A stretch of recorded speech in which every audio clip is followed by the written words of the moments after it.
അനാഥരാണ് ഗുണ്ടകളല്ല, നമ്മൾ അനാഥരാണ് ഗുണ്ടകളല്ല.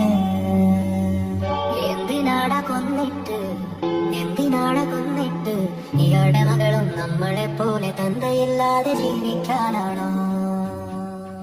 നമ്മൾ അനാഥരാണ് ഗുണ്ടകളല്ല, നമ്മൾ അനാഥരാണ് ഗുണ്ടകളല്ല.